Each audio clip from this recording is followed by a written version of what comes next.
That's why it's not.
Thank you very much. Thank you, everybody. It's a big day. It should be fun. I don't know. You'll maybe find reasons why it's not, but I can't imagine because we have a lot of great things happening. It's been a very strong week and a very strong weekend. Before we begin, let me say a few words about the historic events that took place over the last few days. On Saturday, my administration helped broker a full and immediate ceasefire, I think a permanent one, between India and Pakistan, ending a dangerous conflict of two nations with lots of nuclear weapons. And they were going at it hot and heavy, and it was seemingly not going to stop. And I'm very proud to let you know that the leadership of India and Pakistan was unwavering, powerful, but unwavering in both cases, and having these, they really were, from the standpoint of having the strength and the wisdom and fortitude to fully know and to understand the gravity of the situation. And we helped a lot. And we helped also with trade. I said, come on, we're going to do a lot of trade with you guys. Let's stop it. Let's stop it. If you stop it, we're doing trade. If you don't stop it, we're not going to do any trade. People have never really used trade the way I used it. That I can tell you. And all of a sudden they said, I think we're going to stop. And they have. And they did it for a lot of reasons. But trade is a big one. We're going to do a lot of trade with Pakistan. We're going to do a lot of trade with India. We're negotiating with India right now. We're going to be soon negotiating with Pakistan. And we stopped the nuclear conflict. I think it could have been a bad nuclear war. Millions of people could have been killed, so I'm very proud of that. I also want to thank Vice President Vance and Secretary of State Rubio for their work and efforts. They worked very hard on that. We also, as you know, created a situation where the Houthis, for the first time ever, have ceased firing, and they've let it be known that they're not going to be firing at American ships anymore. Not going to be firing at Americans anymore. This was a heavy barrage that lasted for approximately 50 days. And as you know, they've been in war essentially for forever. But over the last 10 years, they've been very difficult for other countries.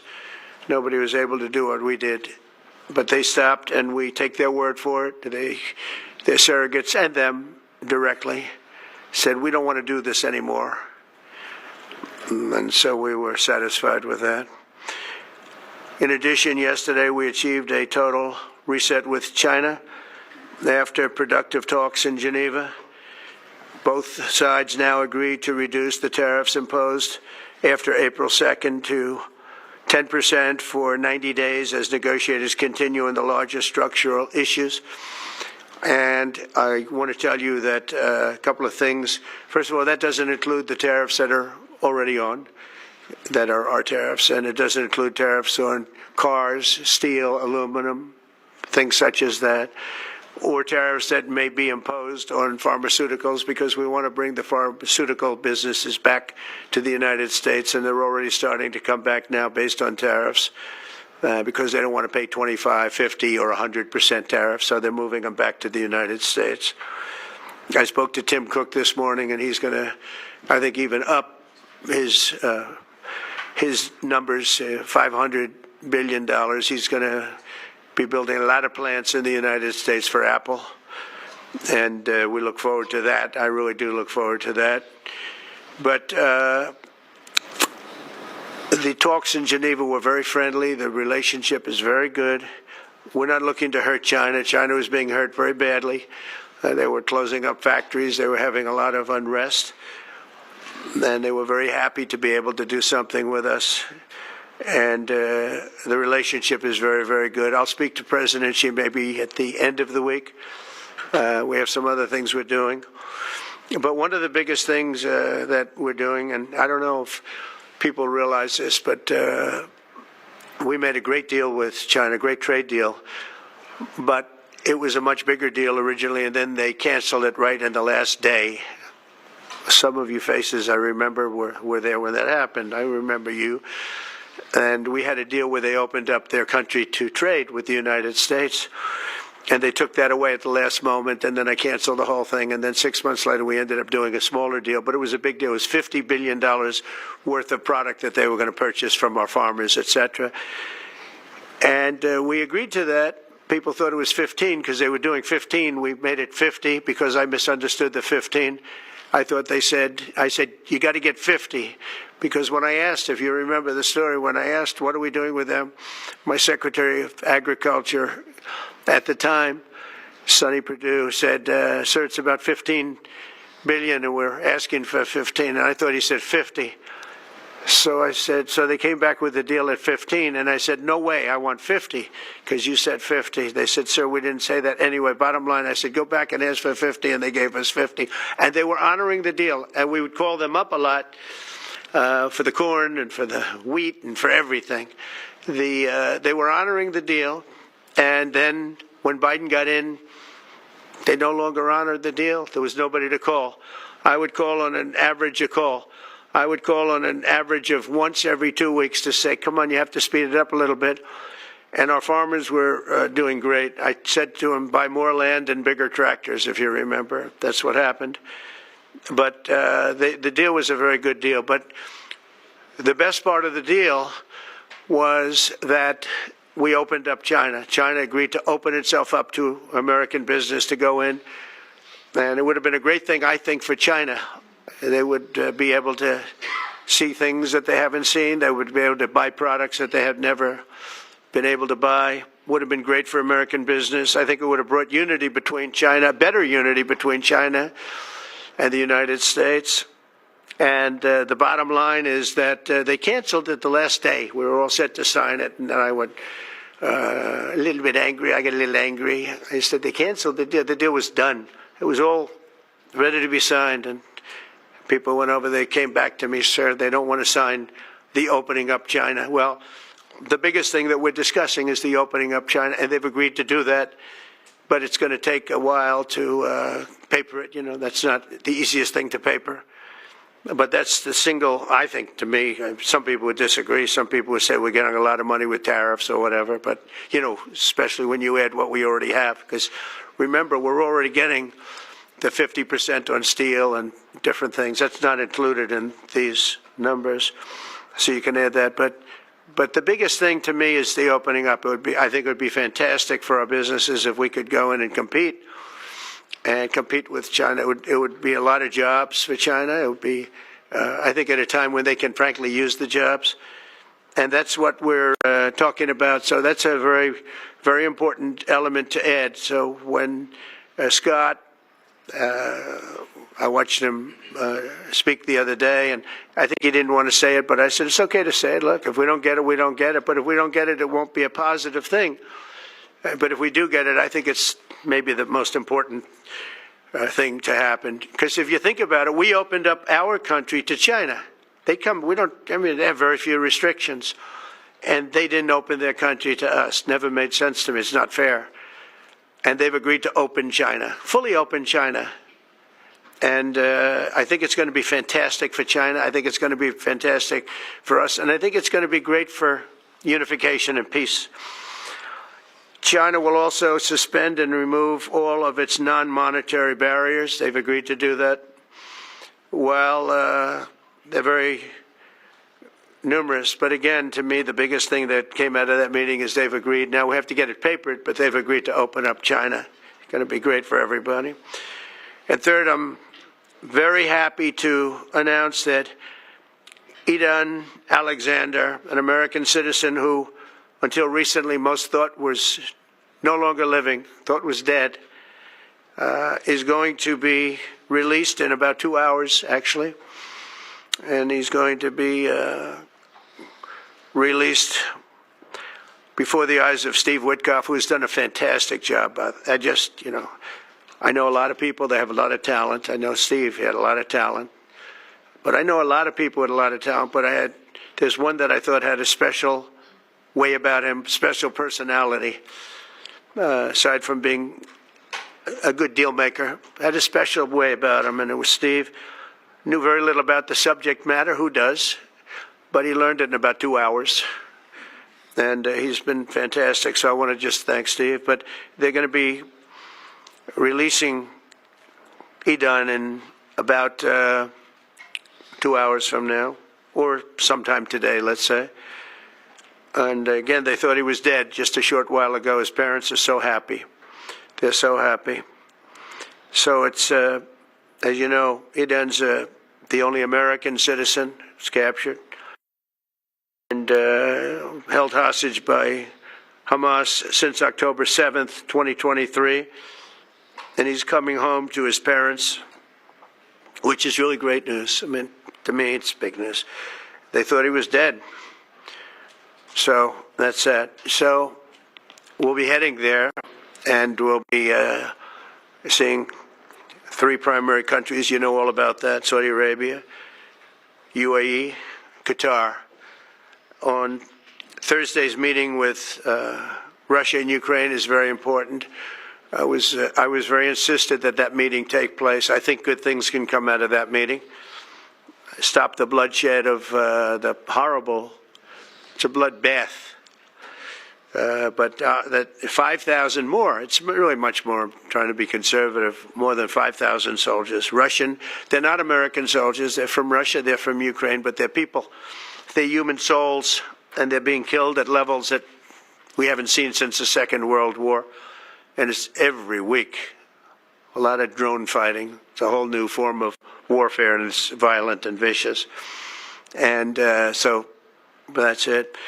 I'd like to go back to China just for a second. They're very heavy on the fentanyl. We're charging them, as you know, 20% for the fact that they send fentanyl into our country. And they've agreed that they're going to stop that. And, they'll be rewarded by not having to pay, hundreds of billions of dollars in tariffs. So the fentanyl should stop. It comes from China. It's amazing. And comes through our southern border, comes through our northern border too, comes through Canada, and comes through our southern border, much more through the southern border.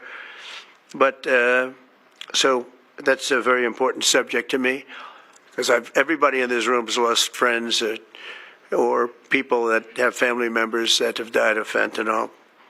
So there's a big incentive for China to stop, and I take them at their word. They're going to work on that, I think, very hard. And one thing, when they work on something, they get it done. So now I'm about to depart on a historic visit. Some of you are going with us to, as I said, Saudi Arabia, Qatar, and United Arab Emirates. Before I do, I'll sign one of the most consequential executive orders in our country's history. I don't think there's ever been anything signed like this, certainly not with respect to health care, nothing even close. I'm delighted to be joined on this occasion by Secretary of Health and Human Services Robert F. Kennedy, Jr., who is doing a really good job, I have to tell you that. CMS Administrator, a friend of mine, Dr. Mehmet Oz, who is an amazing guy. You know, I was telling Bobby before, Oz had a very successful show, but it hurt his reputation.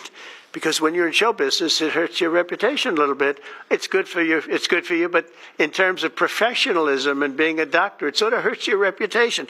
This guy went to the best schools, was the best, I mean, top of the line. Then he did a television show, became a success, made a lot of money, all that stuff, but it sort of hurt him. And you know who I compare that to? I hate to say this, but a special woman, Jeanine Pirro. She was the toughest, smartest DA, maybe in our countries, in our cities and states, history, New York.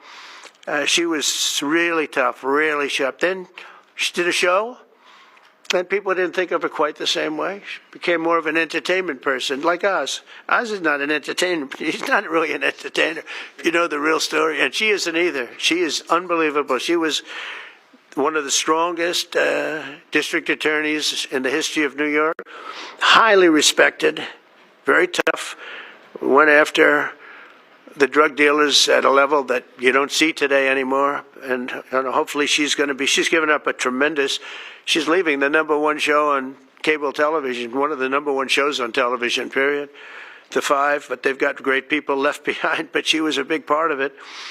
And so I equated to that. Jeanine Pirro is unbelievable. FDA Commissioner Dr. Marty McCary, with a reputation that's second to none, and the job he's doing already has been fantastic. Thank you, Marty. And Director of National Institute of Health, Jay Bhattacharya, who has been, as you know, from Stanford, so highly regarded, and have all been working with us very hard on this. And the question they would ask, being a little bit new to the government aspect of it, is why doesn't somebody fight the drug price situation, meaning equalization? There's a term, it's called equalization. Nobody wants to mention that term. And I'm not knocking the drug companies. I'm really more knocking the countries than the drug companies, because they're forced to do things. But the drug lobby is the strongest lobby in this country. They say, the drug lobby. It's between that and lawyers. And they have a lot of power.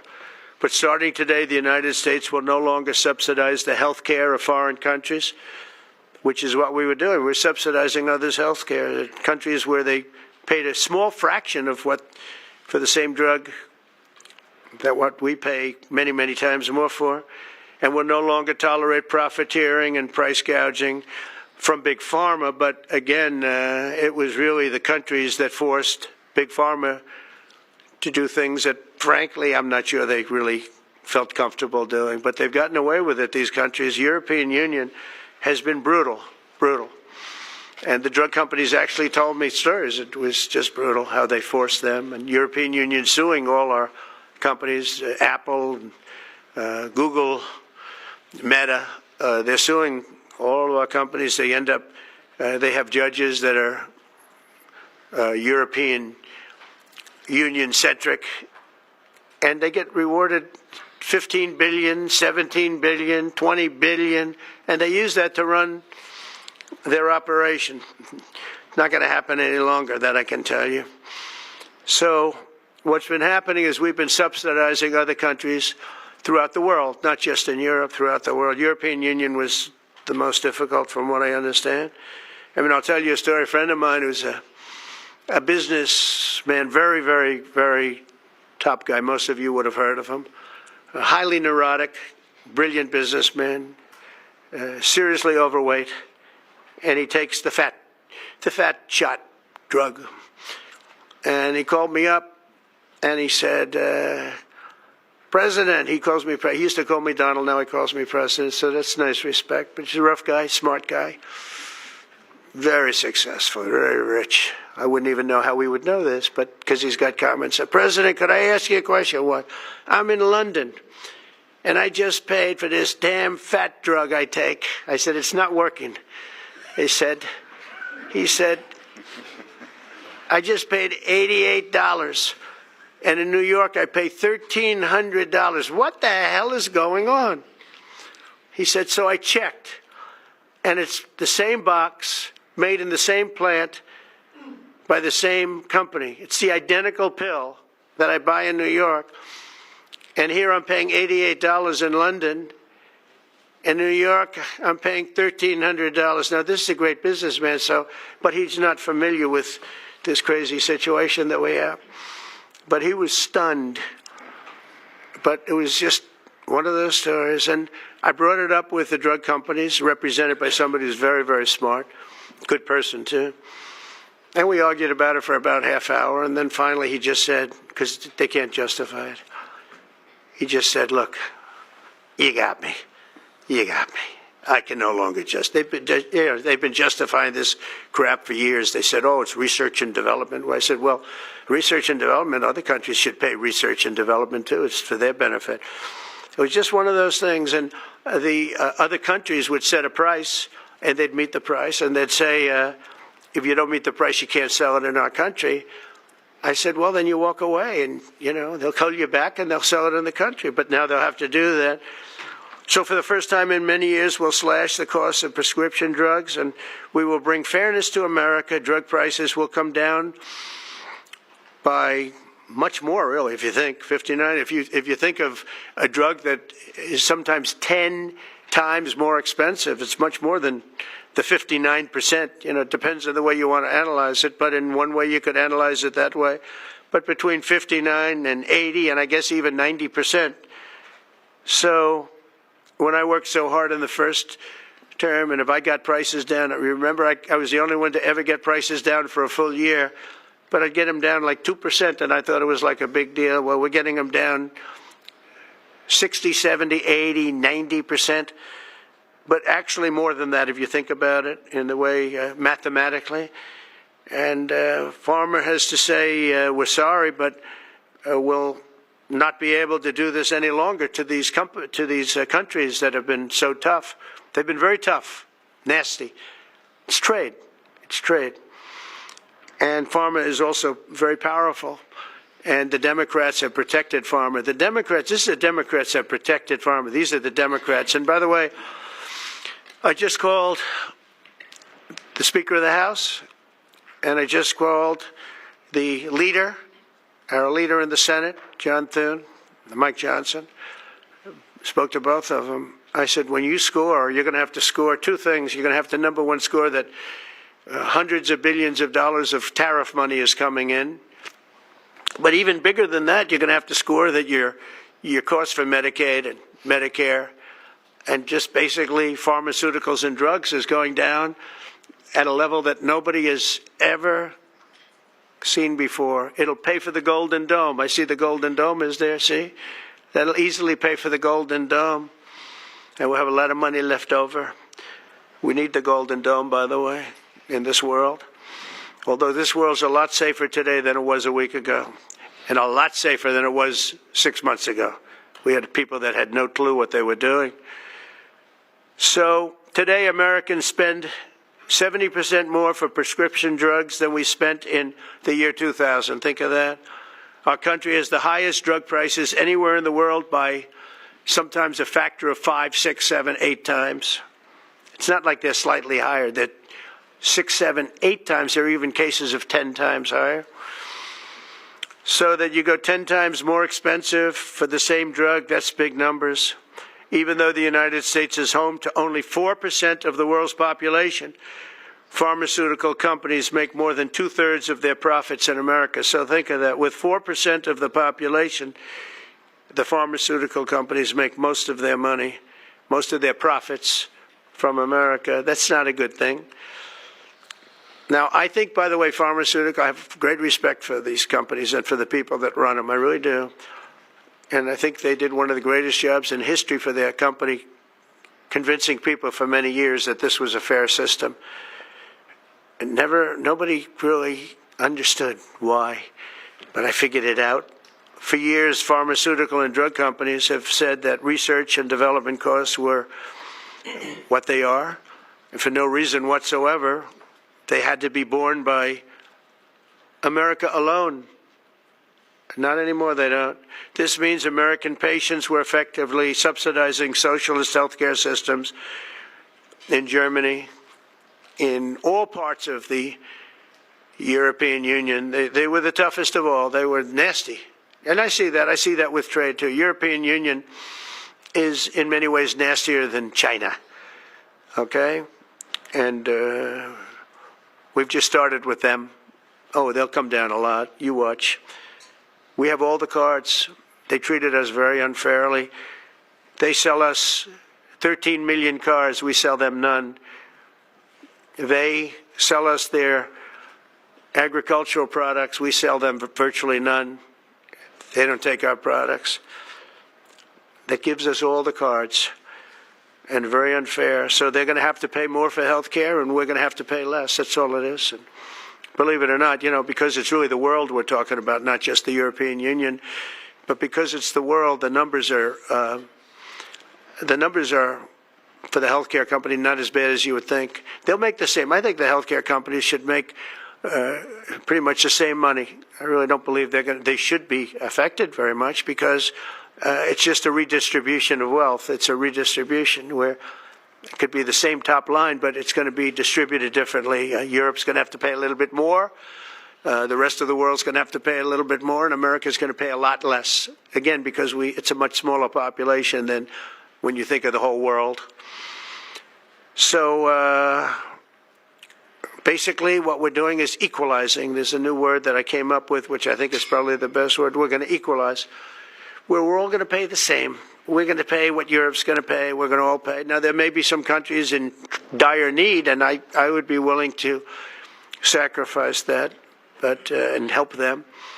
But it's called most favored nation. We are going to pay the lowest price there is in the world. We will get whoever is paying the lowest price. That's the price that we're going to get. So remember that. So we're no longer paying 10 times more than another country. Whoever is paying the lowest price, we will look at that price and we will say that's the price we're going to pay. Most favored nations. That's what it is. One breast cancer drug costs Americans over $16,000 per bottle, but the same drug from the same factory, manufactured by the same company, is 1/6 that price in Australia and 1/10 that price in Sweden. 1/10 for the identical product. A common asthma drug costs almost $500 here in America, but costs less than $40 in the United Kingdom. So $40 in the United Kingdom, which is where this gentleman told me he paid a small amount for his shot. But think of that. So $40 versus $500 here. That's not even bad. There are much worse examples. And the weight loss drug, Ozempic, costs 10 times more in the United States than in the rest of the developed world. 10 times more. Why? Why? What did we do? Suckers. But we never had a president that had the courage to do this. And nobody knew the system like I do. I mean, I've gotten to know this system so well. And I don't think it's fair that it benefits Obamacare. Obamacare is a failure. It's not a good health care. It works. I made it work. I had an obligation to make it work, or an obligation to let it die. I chose that we had to make it work. I had to make it as good as possible. And I had a choice. I could have let it fail or make it as good as possible. As good as possible means it was still not very good, but it survived. And we did the right thing. But this makes everything work. And I don't want to have a bad form of health care work because of the fact I was able to cut drug prices by 80 or 90%. So we're going to maybe come up with something. I think this gives the Republicans a chance to actually do a health care that's much better than Obamacare and for less money, which if you guys would work on that along with Congress. But I do want to say that Democrats could have done this a long time ago. They have fought like hell for the drug companies, and they knew they were doing the wrong thing. And it's going to be very hard. I was just telling the leader and the speaker that it's going to be very hard for the Democrats to vote against the one big, beautiful deal. The greatest tax cuts in history, greatest everything, but now you have the big drug prices because that's going to be included. It makes that whole situation different from a scoring standpoint. I just told them, I called them up about this. I said, I'm going to do something that's going to be very monumental, and you're going to be scoring. You better tell your people that this is going to score really well, and then add hundreds of billions of dollars in tariffs to your list also. But as big as the tariffs are, this is something that really hits quickly. 5 years ago, I signed an executive order to confront this disaster, but only confront it in a minor way. It was a good confrontation, but never to this extent. And it took people a little while to understand a very complicated system. But Joe Biden, without any knowledge of what he was doing, terminated the policy and then pretended to negotiate under a new system. And then you take a look, 5 out of the 10 drugs that he negotiated are now over 200% more expensive in America than the rest of the world, and far more expensive than when he even got involved. Much more expensive than when he got involved. Joe Biden's plan was as you know, because you wrote about it, you don't say it very loudly, but it was a very big failure, was his whole presidency. First, I'm directing the U.S. Trade Representatives and Department of Commerce to begin investigations into foreign nations that extort drug companies by blocking their products unless they accept bottom line and very low dollar amounts for their product, unfairly shifting the cost burden onto American patients. And we'll be taking a look at that very strongly. The biggest thing we're going to do is we're going to tell those countries, like those represented by the European Union, that, that game is up, sorry. And if they want to get cute, then they don't have to sell cars into the United States anymore. It's a very big subject. And they won't get cute, because I'll defend the drug companies from that standpoint. They were given a price by the European unions and other countries. This is what you do. This is what we're going to pay. We're not going to pay any more. Let America pay the difference, because there was a big shortfall. Let America pay it. And that's what we did, but we're not doing it anymore. Next, my administration will secure what we're calling most favored nations drug pricing. The principle is simple. Whatever the lowest price paid for a drug in other developed countries, that is the price that Americans will pay. And we're using the term other developed countries because there are some countries that need some additional help, and that's fine. I think that's very good. Some prescription drug and pharmaceutical prices will be reduced almost immediately by 50 to 80 to 90%. Big Pharma will either abide by this principle voluntarily or will use the power of the federal government to ensure that we are paying the same price as other countries. To accelerate these price restrictions and reductions, my administration will also cut out the middlemen. We're going to totally cut out the famous middlemen. Nobody knows who they are, middlemen. I've been hearing the term for 25 years, middlemen. I don't know who they are, but they're rich. That I can tell you. We're going to cut out the middlemen and facilitate the direct sale of drugs at the most favored nation price directly to the American citizen. So we're cutting out, Bobby, the middlemen. It's so important, right? They got to do that. They're worse than the drug companies. They don't even make a product, and they make a fortune. It's very smart business people, that I can tell you. If companies make no significant progress toward most favored nation pricing, which we will insist that they do, so I think I'm wasting time talking about it. We're going to insist upon it. And we'll insist, and we're going to help the drug companies with the other nations, because those other nations do a lot of trading with us. They need our trade, just like China needed us very badly. They need us just as badly. We will do whatever we have to with trade, just like we did some great things with trade with India and Pakistan. It really helped the situation, very heated situation.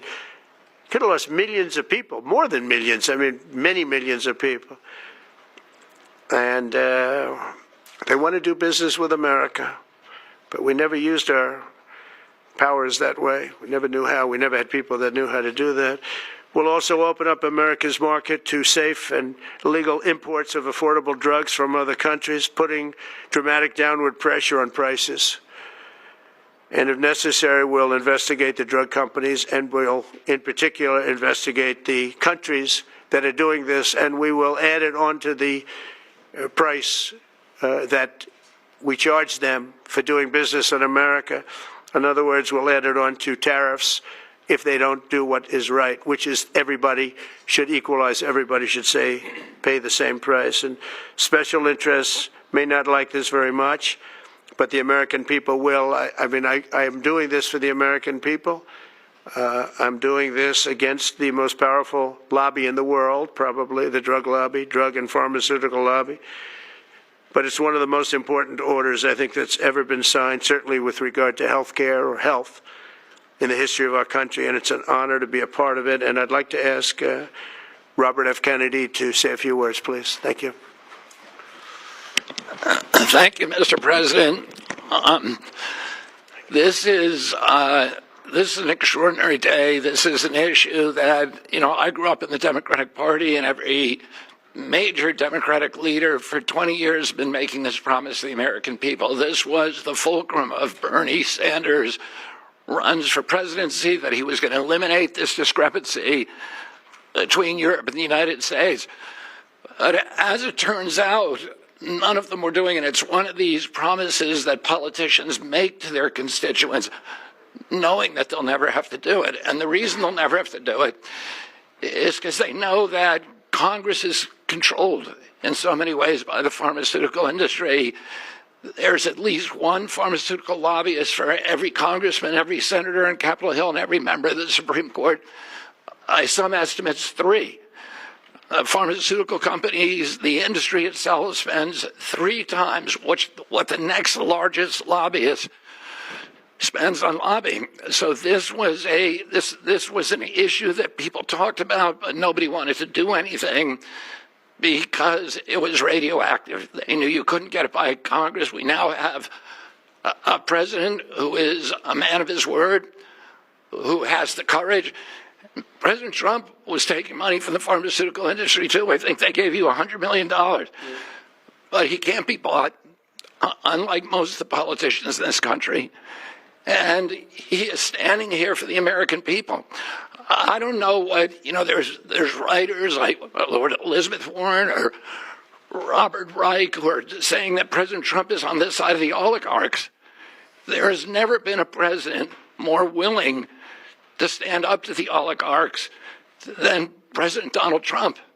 And I'm very, very proud of you, Mr. President, for your courage, I'll say, because I don't want to be crude, your intestinal fortitude, your stiff spine, and your willingness to stand up for the American people. We have 4.2% of the world's population. Our country represents 75% of the revenues for pharmaceutical companies. We spend in our country $1,126 per capita on drugs. In Britain, they spend about $240. They spend 1/5 of what we do. And this is true across Europe. And the drug companies, Europeans, if you ask them, it made no sense what they were saying. America has to pay for this innovation or it's not going to happen.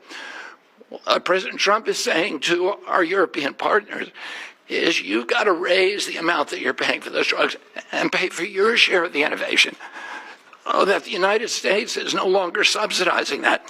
If the Europeans raise the price of their drugs by just 20%, that is $10 trillion that can be spent on innovation, and the health of all people all across the globe is going to increase because we're going to have better products. So I'm just so grateful to be here today. I never thought that this would happen in my lifetime. I have a couple of kids who are Democrats, are big Bernie Sanders fans, and when I told them that this was going to happen, they had tears in their eyes because they thought this is never going to happen in our lifetime, and we finally have a president who's willing to stand up for the American people. Thank you, and Dr. Oz. Thank you, Secretary Kennedy. This is the most powerful executive order on pharmacy pricing and healthcare ever in the history of our nation.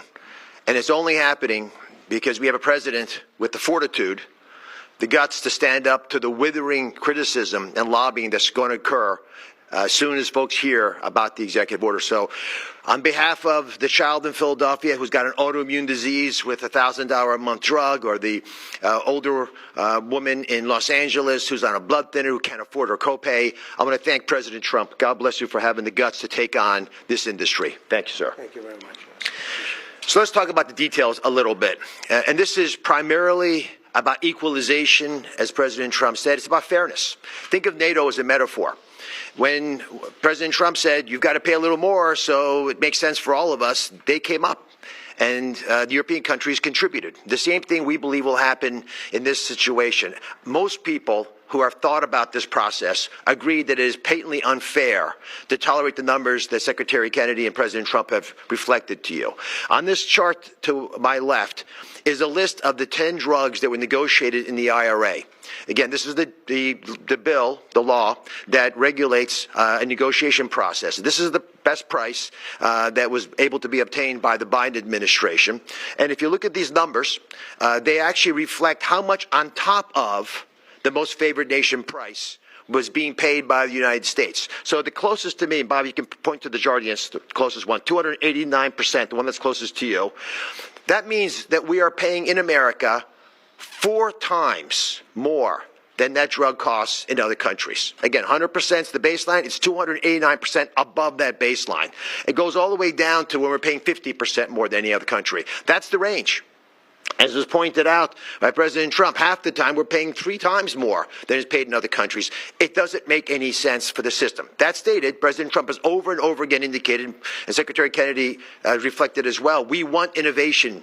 We want our technology partners doing the best they can to make the best solutions for drugs to cure as many people in America and around the world as possible. By getting our allies to pay a bit more, as they should be, and they should have for many years been doing, will course correct a problem that's gotten out of hand. And by doing that in a thoughtful, effective way, we're going to be able to get the pharmaceutical industry whole. Those jobs will still be here, will still be productive, will still be curing cancer and a slew of other ailments that plague humanity. America will still be the leader in this space, but we'll be paying the appropriate amount, the right-sized amount for those tasks. So over the next 30 days, the 4 of us up here, together with people standing in the back of this room, we're doing a lot of the heavy lifting, are going to be approaching pharmaceutical companies to talk specifically about what we want the most favored nation price to be based on the best data we have. We're looking forward to a thoughtful interaction with these corporate leaders, many of whom we've spoken to and in quiet will agree the system is not right the way it is. They're patriotic Americans. They want what's right.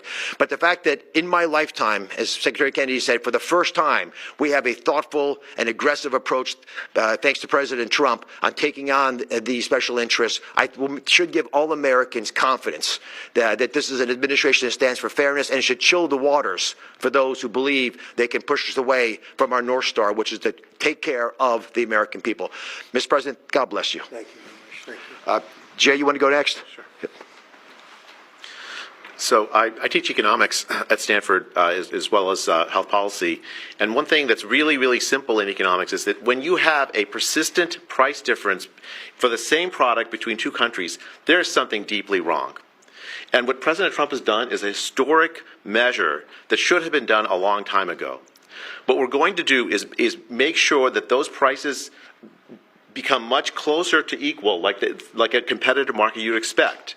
Right now what's happening is the American people are subsidizing in large fraction the research and development efforts for drug companies around the world by the higher prices that we pay. With this new order, Europe will share the burden of that. And in fact, if you may think of it as like as somehow it's going after drug companies, actually it's helping drug companies. Because what we're also going to do with this order, what President Trump has done with this order, is he's said to European governments, look, if you are taking advantage of the drug companies by forcing them to charge very, very low prices, we're going to defend American drug companies in Europe. At the same time, We're standing up for the American consumer who's been paying far too high prices for far too long.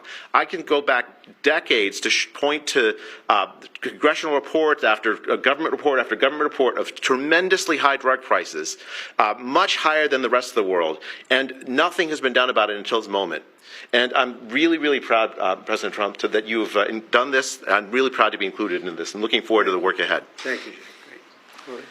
Thank you, Mr. President. On behalf of the many doctors I've talked to about this very issue, thank you for taking the bull by the horns. Presidents on both sides of the aisle have talked about this and floated it and said they've wanted to do it, so you've had the courage to do it. Thank you. I've been a surgical oncologist at Johns Hopkins for 22 years, and I have seen patients suffer. We didn't take an oath to heal patients and then watch their life get ruined financially, with their home, mortgage, retirement, going down the drain with GoFundMe campaigns, raising money from church communities and synagogues and friends they haven't seen in 20 years to try to raise money for what? For a system where Americans have been getting ripped off by 10, 12, 15 times higher prices than we see in other countries? The fundamental problem in healthcare is that we've had non-competitive markets. And we can do little things around the edges, or we can transform those markets to competitive markets, and that's what this executive order does today. Imagine buying a Ford for $175,000, a regular car, and then hearing that people in London are buying it for $10,000 every day, all day long. That is the craziness of this system. We're going to do everything we can at the FDA to support this executive order. It's transformative. Thank you, Mr. President. Thank you. Thank you very much. So thank you very much, everybody. I think it's a very important day. In many ways, you have... We'll start with the Houthis. We go to Pakistan and India. We go to what we did with China, the trade deal, and with UK. And by the way, many other deals are coming in very much. At a certain point, we'll just set the price because we know where we are. But we'll just set the price. But world trade is going to be terrific, and our country is going to be making a lot of money. Taxes are going to go down. Taxes are going to go down very, very substantially. But you look at all of the things that we've done, and now today I'm heading over. We'll see what we're going to do with respect to Iran. I think you have very good things happening there, too, by the way. I think they can't have a nuclear weapon, but I think that they are talking intelligently. We're in the midst of talking to them, and they're right now acting very intelligent. We want Iran to be wealthy and wonderful and happy and great. But they can't have a nuclear weapon. It's very simple. So I think they understand that I mean business, and I think they're being very reasonable thus far. And don't underestimate Thursday in Turkey.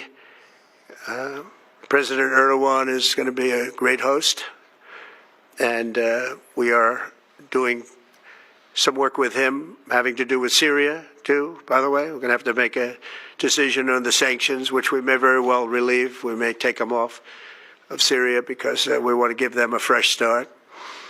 But President Erdogan's asked me about that. Many people have asked me about that because the way we have them sanctioned, it doesn't really give them much of a start. So we want to see if we can help them out.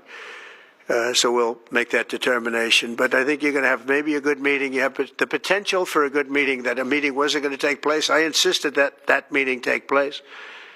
And it is taking place. And I think you may have a good result out of the Thursday meeting in Turkey between Russia and Ukraine. And I believe the two leaders were going to be there. I was thinking about flying over. I don't know where I'm going to be on Thursday. I've got so many meetings. But I was thinking about actually flying over there. There's a possibility of it, I guess, if I think things can happen.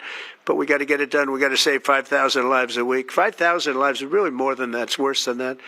And when you see and you don't want to see it, but when you see the satellite photographs of the battlefield with arms and legs and heads all over the place, separated by 30 yards from bodies, doesn't make sense. Doesn't make sense. So we're working very hard to see if we can end that bloodbath. Okay, there shouldn't be too many questions. It's been covered pretty well. Mr. President, thank you for taking questions. Two quick ones for you, starting on trade. If a longer-term deal is not reached with China at the end of these 90 days, can the American people expect those tariffs to go back up to 145%? No, but they would go up substantially higher. And then on You know, at 145, you're really decoupling because nobody's going to buy. But they can go, they got very high because of additional tariffs I applied during the course because of fentanyl and other things. But no, but they'd go substantially higher. And then on Qatar, Mr. President, I think you will have a deal, however. You're confident that there will be a deal. On Qatar, has Qatar asked for anything in exchange for that $400 million luxury jumbo jet? And how can the American people be so sure that they will not in the future? Well, I think what happens with the plane is that, you know, we're very disappointed that it's taking Boeing so long to build a new Air Force One. You know, we have an Air Force One that's 40 years old. And if you take a look at that compared to the new plane of the equivalent, you know, stature at the time, it's not even the same ballgame. You look at some of the Arab countries and the planes they have parked alongside of the United States of America plane, it's like from a different planet. And it's close to 40 years old, might be more than 40 years old now. And we, when I first came in, I signed an order to get it built. I took it over from the Obama administration. They had originally agreed. I got the price down much lower. And then when the election didn't exactly work out the way that it should have, a lot of work was not done on the plane because a lot of people didn't know. They made change orders that were so stupid, so ridiculous. And it ended up being a total mess, a real mess. And when I came back, I said, by the way, what's going on with the Boeings that are coming in? Well, sir, they're way behind. And they are. They're way behind. They were way behind. Another mess that I inherited from Biden. And it's going to be a while before we get them. And I think Qatar, who has really, we've helped them a lot over the years in terms of security and safety. I think they, and very, very nicely, and I have a lot of respect for the leadership and for the leader, Qatar. And I think they knew about it because they buy Boeings. They buy a lot of Boeings. And they knew about it. And they said, we would like to do something. And if we can get a 747 as a contribution to our Defense Department to use during a couple of years while they're building the other ones, I think that was a very nice gesture. Now, I could be a stupid person and say, oh, no, we don't want a free plane. We give free things out. We'll take one, too. And it helps us out because, again, we're talking about we have 40-year-old aircraft. The money we spend, the maintenance we spend on those planes to keep them tippy-top is astronomical. You wouldn't even believe it. So I think it's a great gesture from Qatar. I appreciate it very much. I would never be one to turn down that kind of an offer. I mean, I could be a stupid person and say, no, we don't want a free, very expensive airplane. But I thought it was a great gesture. And I think it was a gesture because of the fact that we have helped and continue to, we will continue to, all of those countries, Saudi Arabia, UAE, Qatar, and others, we keep them safe. If it wasn't for us, they probably wouldn't exist right now. And I think this was just a gesture of good faith. And I don't get it. Someday it'll be like Ronald Reagan. They decommission them. You know, they get to a certain age, they decommission them. It'll go to my library. They're talking about going to my library in years out. But I thought it was a great gesture. And it's something that was done by Ronald Reagan. They actually decommissioned the plane, and he put it in his library. And it actually has made the library, I think, a Boeing 707. It's actually made the library more successful. So it was good. Do you plan to use the plane after you leave office? No, I don't. No, it would go directly to the library after I leave office. I wouldn't be using it. No. Mr. President, on the hostage, you said that the release of the American hostage, Eden Alexander, is a step in good faith to end this war. Do you expect any progress, or perhaps announcement on ceasefire during your trip to the Middle East? We hope that we're going to have other hostages released too, as you know. So when I met with the hostages 3 weeks ago that were there for quite a while, you remember the 10 people that came in, mostly young people. 1 or 2 were a little bit older. They were explaining the trials and tribulations. I mean, they went through hell. And I said, how many are there? They said 59. I said, that's a lot. I didn't realize, because we got a lot out. You know, we got a lot of hostages out, I think you will acknowledge. They said 59, but then they said, they followed that up by saying 59, of which 24 are living, the rest are dead. But the people whose son, mostly son, I think one daughter in this case, but mostly sons are there, or husbands are there, those people want the dead bodies as much as they want the live body. I have a mother that calls me, but came up to me when I first met her, and she said, sir, please get my son out. He's dead, but they have his body. And I asked her about that, and it's as though he were alive. The level of wanting that body back is the same. It couldn't be any more, as though he were alive. So, you know, getting the bodies back is very important. It could be a thing having to do with the religion. It could be same. I was amazed at the level of importance. It's the same as if the son or husband or whatever was alive. So they said 59. In fact, they came in with a number 59 written out on like a sign on their chest. But they came to thank me for getting them out. And I said, what does the 59 mean? They said, well, that means there are 59 people. But then they said, but 24 are living. Now it's 21. The number's 21. So now it's actually, we'll get Eitan today. We think we're getting him today. So it's 20. So they have 20 live hostages there. The rest are dead bodies. Mr. President, are you open to negotiating your tariffs on cars, steel, and aluminum with China or any other country? Well, we're not even talking about that.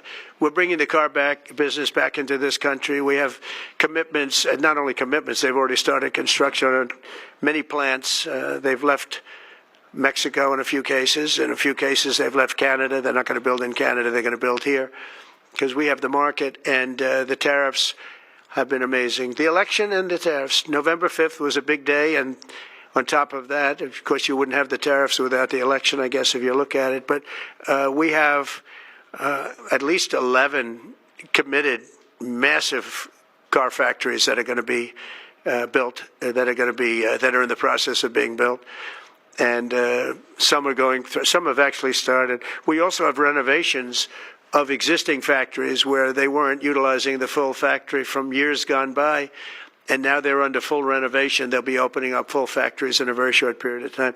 Our car industry, I think we're going to have the #1 industry. You know, if you look at Japan and these others, they do tremendously with cars, and they can do that too. But you know, if they want to sell cars in the United States, they're going to have to build factories in the United States, because I'm interested in cars for the United States. Now, one other thing is, in our tax bill, we're giving not only no tax on tips, no tax on Social Security, no tax on overtime, but also we're going to get a deduction for people that borrow money to buy a car if it's made in America. If it's not, we have no interest. A meeting between President Putin as well as President Zelensky. If President Putin doesn't show up to these talks in person in Turkey, will you join Europe in putting higher sanctions on Russia? If I felt it would be important toward getting the deal done, I'm the one that insisted on the meeting. They couldn't get a meeting because one said ceasefire, one said no ceasefire. It was going back and forth. I said, look, at this point, we got to stop it. Just go to the meeting. The meeting's been set. Go to the meeting on Thursday. And if I thought it would be helpful, I don't know where I'm going to be at that particular point. I'll be someplace in the Middle East, but I would fly there if I thought it would be helpful. Yeah, please. Back to refugees. I want to ask you about South African refugees. Dozens of Afrikaners who claim discrimination in their home country are heading to the United States, right, where your administration is going to welcome them as refugees. Now, this comes as you've halted virtually all refugee admissions for people fleeing famine and war from countries like Sudan and the Democratic Republic of Congo. Why are you creating an expedited path into the country for Afrikaners but not others? Because they're being killed, and we don't want to see people be killed. Now, South Africa leadership is coming to see me, I understand, sometime next week. And, you know, we're supposed to have I guess a G20 meeting there or something. But we're having a G20 meeting. I don't know how we can go unless that situation's taken care of. But it's a genocide that's taking place that you people don't want to write about. But it's a terrible thing that's taking place. And farmers are being killed. They happen to be white. But whether they're white or black makes no difference to me. But white farmers are being brutally killed, and their land is being confiscated in South Africa. And the newspapers and the media, television media, doesn't even talk about it. If it were the other way around, they'd talk about it. That would be the only story they'd talk about. And I don't care who they are. I don't care about their race, their color. I don't care about their height, their weight. I don't care about anything. I just know that what's happening is terrible. I have people that live in South Africa. They say it's a terrible situation taking place. So we've essentially extended citizenship to those people to escape from that violence and come here. Yeah. Mr. President, thank you. Are you letting China off the hook for these 90 days, and do you really believe that they will follow through with non-tariff barriers and remove those? Non-monetary tariffs, yeah. Yeah, I think they're going to follow through. I think they want it very badly. I think they want the deal very badly. Again, this doesn't include the steel tariffs that I put on a long time ago that Biden tried to get off, but he couldn't get them off because it was too much money. You know, I took in hundreds of billions of dollars from China, what a lot of people don't know, but we put on the tariffs originally. And if I didn't do that, we wouldn't have a steel industry today. Now we have a thriving steel industry. It'll be thriving much more with what we're doing because this is the next level. But it doesn't include that, doesn't include cars, doesn't include pharmaceuticals when we do that.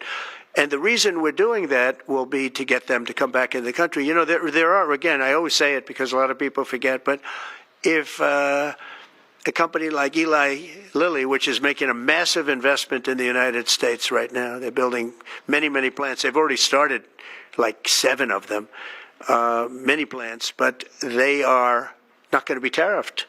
There's no tariff cost. So they're all doing that. They're all coming back to the United States. I mean, I'll tell you what, I hope I get the benefit of watching this because, as president, because, you know, it takes a little while to do this stuff. And we're doing it early in the administration. If you think of it, we have, I believe, if you look at the real total, it's over $10 trillion committed for plants and factories. Other administrations haven't had $1 trillion over a 4-year period, even over an 8-year period. We have over $10 trillion committed in one form or the other over 2 months. Give me a break. I'm here to hear 3, but let's give me a break on the first month. We want to get acclimated. But, you know, but if you think about it, it's really 2 months. And so in 2 months, we have an investment already of over $10 trillion. And other presidents haven't had that done over a year, over 4 years in some cases. It's unprecedented. There's never been anything like it. It's a very exciting time in America. Thank you very much, everybody. Thank you. Who's in charge of the budget bill while you're gone, sir? I'll sign it. Yeah. Mr. President, are you ready to impose sanctions on Russia if Putin doesn't agree with the 30-day ceasefire? I have a feeling they're going to agree. I do. I have a feeling. And we know other countries, no European countries, Mr. President, in the negotiations. The budget bill negotiations are taking place. Who in your administration is in charge of that while you're gone? Is it Everybody. Bobby, from the standpoint of medical, this group behind me, I mean, I think it's the best group ever assembled in terms of medical.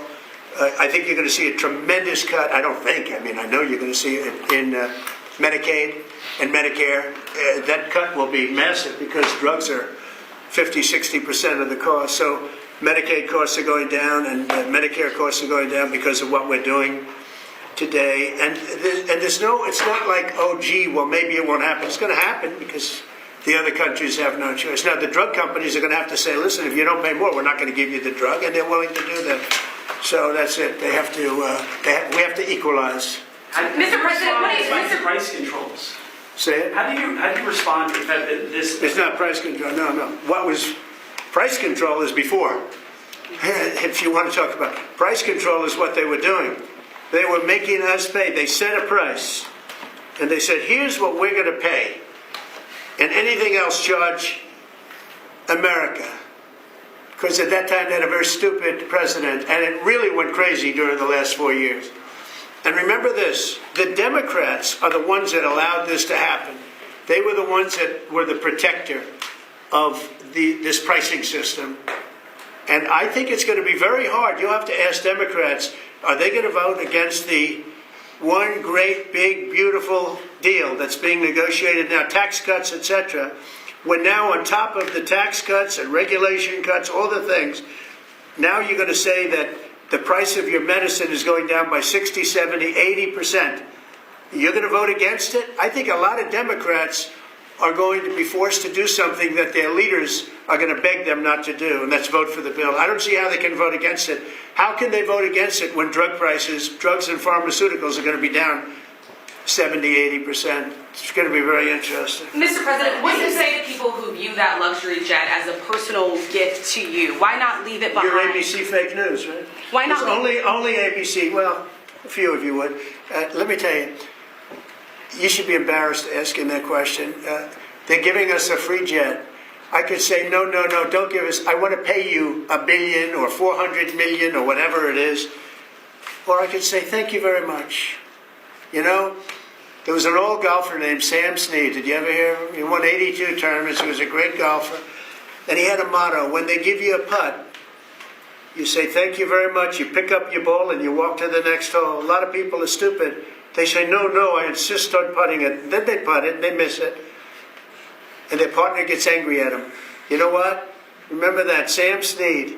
When they give you a putt, you pick it up and you walk to the next hole and you say, thank you very much. Respectfully, sir, as a businessman, some people may look at this and say, have you ever been given a gift worth millions of dollars and then not received anything? It's not a gift to me, it's a gift to the Department of Defense.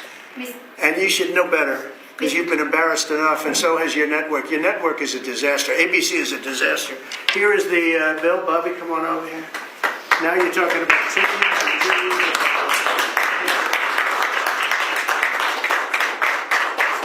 Thank you very much, everybody. Mr. President, a quick question about Turkey. Thank you very much. Thank you.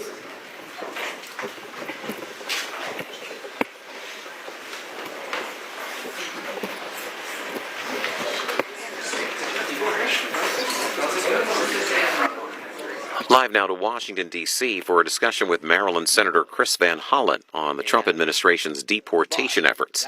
We join this live in progress here on C-SPAN 2. Not confront the Trump administration's outrages in these other areas. And if you actually were just to ignore what they're doing and give them free rein,